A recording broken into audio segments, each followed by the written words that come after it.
Hi Glendale, I'm Meg Keller. And I'm Harper Brady. And you're watching the 4th episode of the Glendale 411.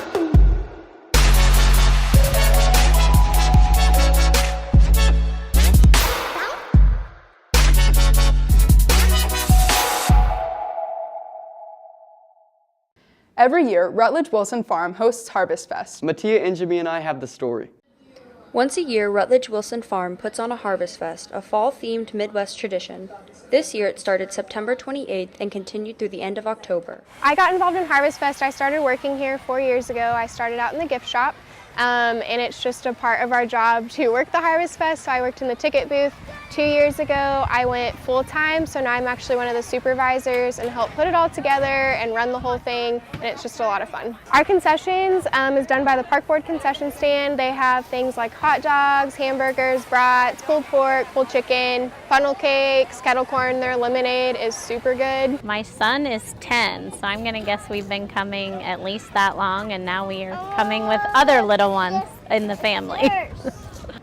The activities that we like to do are picking the pumpkins, corn maze, the pony rides, and the hay ride. My favorite thing is picking out pumpkins. My family's been coming here for probably the last 4 or 5 years, so my wife reminded me about it. Just being out with our family, the kids have a blast. They love the jump houses and the pony rides. I think people really enjoy coming out here and just being able to do such a wide variety of things. It's a lot of fun just seeing everyone out here having a good time.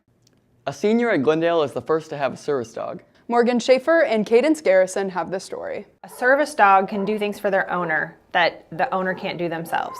So a person that has a disability, whether it's something you can see or something you can't see, the dog can provide emotional support or help if they're having like an anxiety attack or something like that.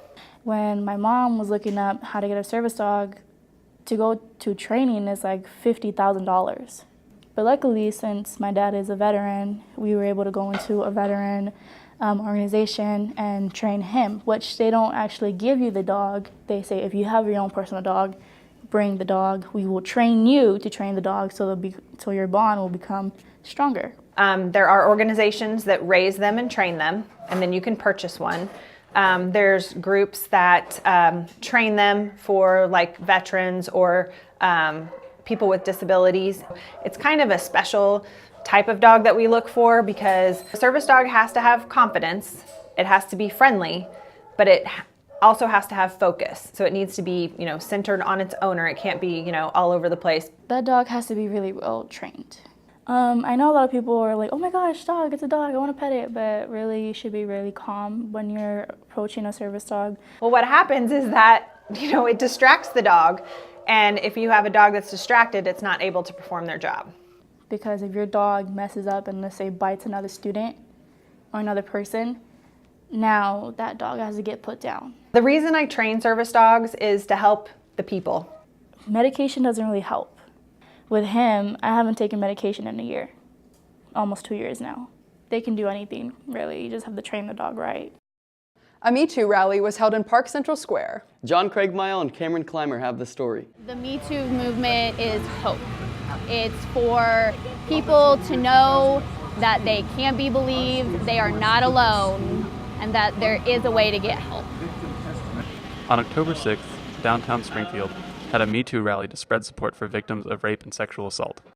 The reason we decided to organize this event was because all 3 of the founders have all been through sexual violence and have had to deal with the outcomes, and none of us had a lot of help. None of us knew the resources that were available to us, so we started Me Too Springfield. You've got survivors and supporters alike just showing up, saying, we're here, we believe you, and we care. Statistics from the Victim Center state that 60% of rapes occur before the victim even graduates high school. I have a son who's a teenager, and I tell him all the time that this isn't about boys or girls. This is about teaching our teens to watch out for each other.